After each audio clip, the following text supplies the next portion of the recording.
சுமத்திரை என்கிற தாயை சொல்ல உலக இலக்கியத்தில் இப்படி ஒரு தாயை படைத்து காட்ட முடியுமா?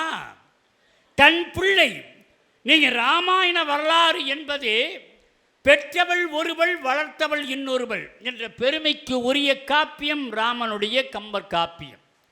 எனவே பெற்றவள் வைத்திருக்கிற அன்பை காட்டிலும் வளர்த்தவள் வைத்திருக்கிற அன்பு பெரிதா என்கிற போராட்டம் கம்பன் காப்பியத்தில் நிகழ்கிறது. ஆனால் சுபத்திரை தன்னுடைய பிள்ளை, ஆனால் காட்டுக்கு போவதோ கோசலை மைந்தன்.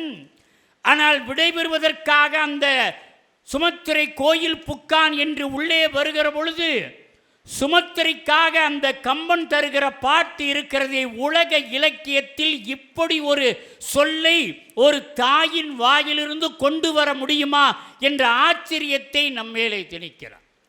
உள்ளே வருகிற ராம இலக்கணனை பார்த்து சுமத்திரை சொல்கிறாள், வழக்கத்தில் என்ன சொல்லுமா, சீதை இருக்கிற இடம்தான் ராமனுக்கு அயோத்தி என்று தான் சொல்வார்கள். ஆனால் மாற்றி சொல்கிறார், ராமன் இருக்கிற இடம்தான் உனக்கு அயோத்தி. அந்த பெற்ற தாய் என்றால் இதுவரைக்கு சுமத்திரை தான் உன்னை பெற்றவள். ஆனால் காட்டுக்கு போகிற பொழுது பெற்ற தாய் யார் என்றால் சீதா தேவி தான் உன்னை பெற்றவள் என்று தன் தாய்மை பதவியை விட்டு கொடுத்து ஒரு தகோதனுடைய மனைவியை தாயாக்குகிற பெருமை ஒரு சுமத்திரை என்ற பெண்ணுக்கு கிடைக்கிறது. இதை விட பெருமை வேறு யாருக்கு கிடைக்கும்?